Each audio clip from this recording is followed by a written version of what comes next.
Polemik tudingan ijazah palsu Presiden ke-7 RI Joko Widodo belum usai. Roy Suryo CS yang sebelumnya menuding ijazah Jokowi palsu, kini menyaksikan keaslian skripsi Jokowi. Roy Suryo mengklaim kantongi sederet bukti yang akan jadi dasar untuk laporan ke polisi.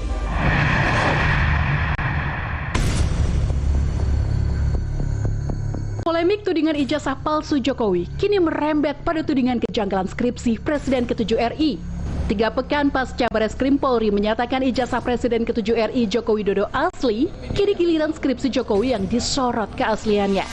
Roy Suryo, sebagai pihak yang menuding ijazah palsu Jokowi, mengklaim temukan sejumlah kejanggalan di skripsi Jokowi.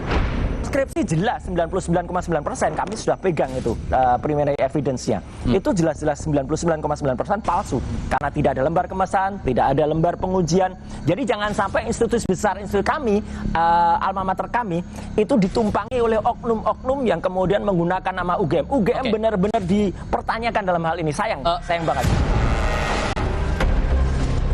Rismon Sianipar, ahli digital forensik yang turut menyaksikan keaslian skripsi Jokowi, tengah siapkan alat bukti untuk melaporkan dugaan skripsi palsu milik Jokowi ke Bareskrim Polri.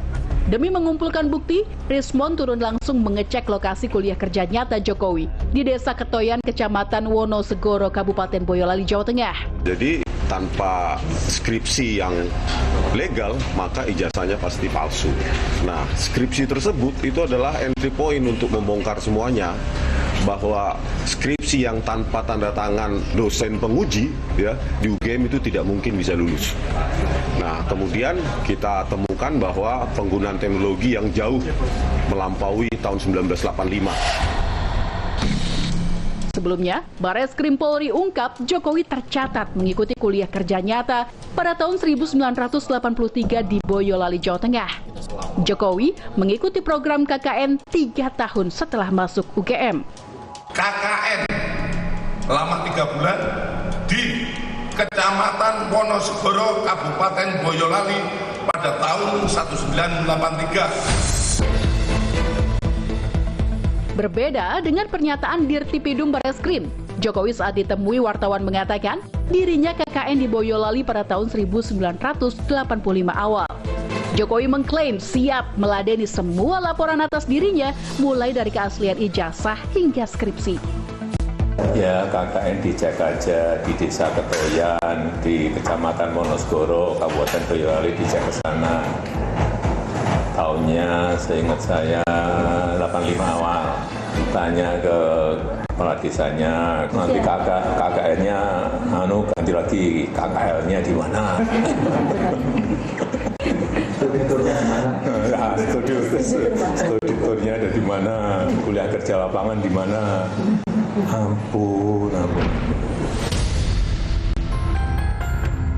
Kuasa hukum Jokowi, Yakub Hasibuan, menegaskan narasi skripsi palsu Jokowi tak seharusnya dikeluarkan lagi karena sudah diverifikasi secara menyeluruh oleh Bareskrim yang menduga ada upaya kriminalisasi terhadap Jokowi. Pihak Bareskrim sudah menyelidiki sampai ke skripsi dan sampai ke KKN juga, ke pihak kampus juga. Artinya semua hal-hal yang mereka coba dalilkan, coba narasikan, itu sudah diperiksa dan sudah diselesaikan. Dari pihak Bareskrim sudah melakukan investigasi penyelidikan yang begitu luas, yang sangat komprehensif, ternyata tidak ditemukan tindak pidana. Nah, permasalahannya sekarang, mereka mengatakan bahwa kok dihentikan, Pak? Ini tidak boleh dihentikan di penyelidikan, harusnya dilanjuti ke tingkat penyidikan.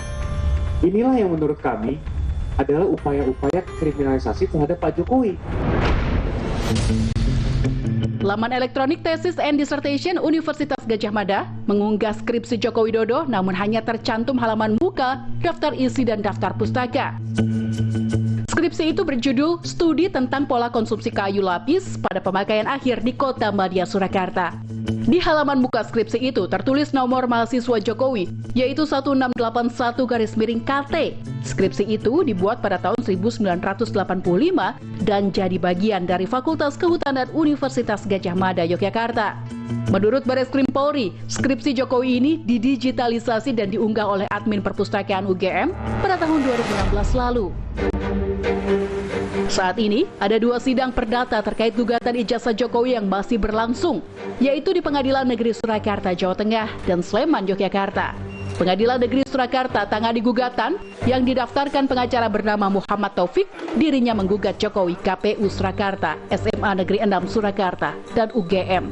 Pada 12 Juni lalu, Majelis Hakim menolak permohonan intervensi oleh teman seangkatan Jokowi di SMA Negeri 6 Solo.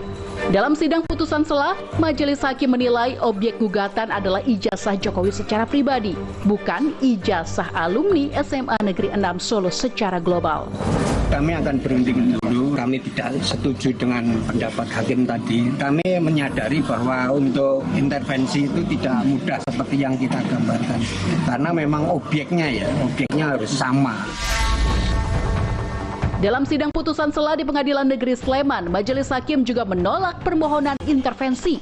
Majelis Hakim meminta pihak penggugat dan tergugat untuk melanjutkan pemeriksaan perkara melalui proses mediasi selama 30 hari. Gugatan di PN Sleman ini dilayangkan advokat sekaligus pengamat sosial bernama Komardin ke sejumlah pimpinan UGM dan dosen pembimbing Jokowi.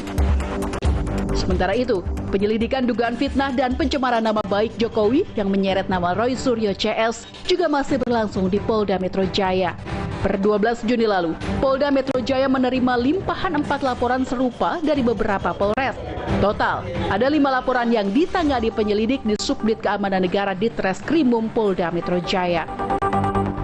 Kapolri Jenderal Listio Sigit mengklaim akan melibatkan lembaga pengawas eksternal dalam proses penanganan perkara ijazah Jokowi. Kemudian terkait dengan proses pelaporan ijazah, tentunya Polri akan bekerja profesional terkait dengan legal standing dan sebagainya. Kita libatkan dari pihak eksternal, nanti bisa dilihat pengawas dari eksternal sehingga kemudian semuanya bisa dipertanggungjawabkan. Kasus tudingan ijazah dan skripsi palsu Jokowi masih jadi bola liar. Publik menanti kebenaran dan kejujuran dalam pengungkapan kasus ini.